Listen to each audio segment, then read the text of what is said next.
Dr. Doreen Granpeesheh is the Dr. Doreen is an expert in autism. Doreen Granpeesheh. Dr. Granpeesheh. Dr. Doreen Granpeesheh. Dr. Doreen Granpeesheh is a visionary in the field of autism. Now you can ask her questions on Ask Dr. Doreen. But I'm going to go to this next question, and I'll write it in while you're answering it because we're almost out of time. Let's see if we can squeeze this in. Greetings, doctor. My 10-year-old son has high-functioning autism. He is starting to realize that he is in a special day class and that he is different from the other kids. I'm worried about how this will affect his psyche and how he sees himself. Any advice would be helpful. Yeah. And it's always hard to answer those questions because I don't know the children that we're talking about. And when parents say high functioning, it's such a subjective term. I think honestly, the right thing to do is to actually have a conversation with him about autism. If he's starting to realize that he's different, and I think it would be important to talk to him about that. And just explain that everyone is different.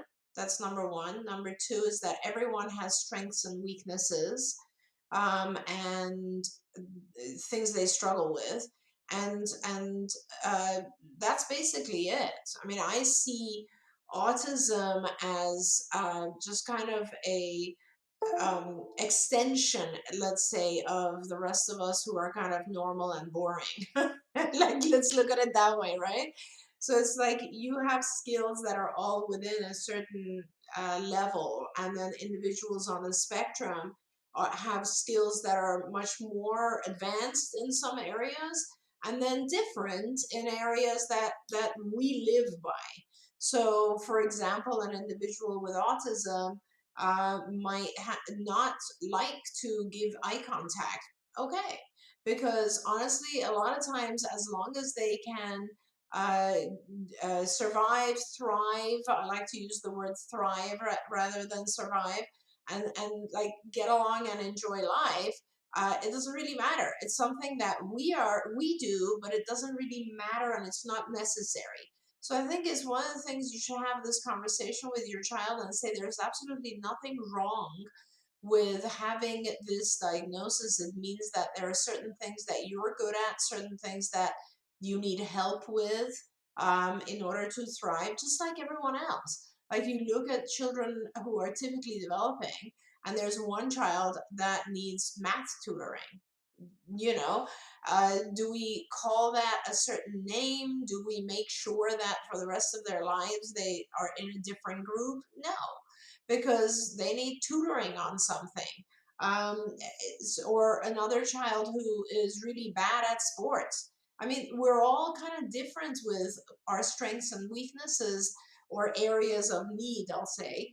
And so I think it's important to have that conversation so that your son doesn't start to feel alienated. The thing that people often ask me, why do you hold off on integrating kids into school until they're a little bit more skilled?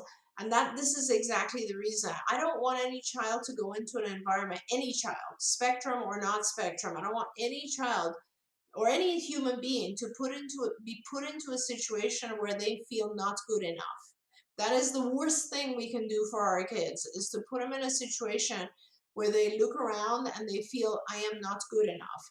So you need to make sure that your child feels good enough, which means that they highlight their incredible strengths as much as you possibly can, and help them with those areas within which they struggle. And that's the best you can do. Amen to that. I'm also a big fan of pointing out role models. Back in the day, the role model that we had for my son, it was right when he was being diagnosed. It was shortly after that James Durbin was on American Idol. And we would always go, look, his name is James too. You have that in common. Yeah. And look, and James he sings and so do you. And James is so talented and he does this. Oh, and James has autism. And then we would point out ways that he was not like James. Yep. And years later he got to meet James, and I felt, because I was like, you just don't have any idea what a big deal you were in our. But now look at how many people have come forward and said, Elon Musk, you can be like, well, there's Elon Musk. Yeah. And Elon Musk was on Saturday Night Live and said, people make fun of me, but how many of you have designed a car and are taking a rocket out into outer space? That's right. Thank you, That's Elon Musk, for pointing out that different is swell and okay.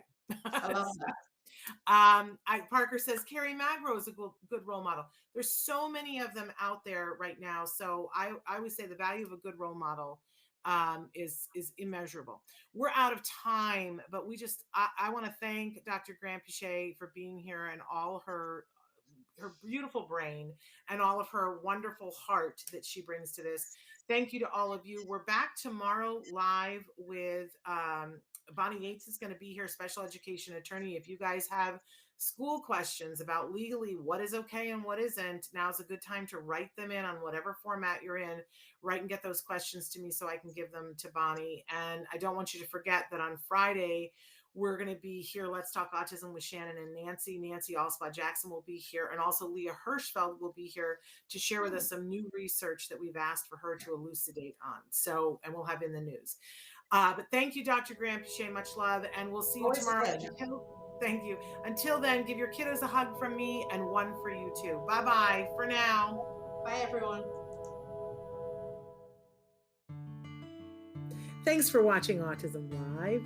If you found anything helpful in this video, please give us a like. In fact, make sure that you smash that subscribe button on YouTube and give us a like on Facebook. You can also follow us on Twitter and Instagram for important updates. And please download our free podcast wherever you get your podcasts. See you next time. Until then, give your kiddos a hug from me and one for you too. Bye-bye for now. To subscribe, click here. And if you'd like to check out some more of our videos, click here.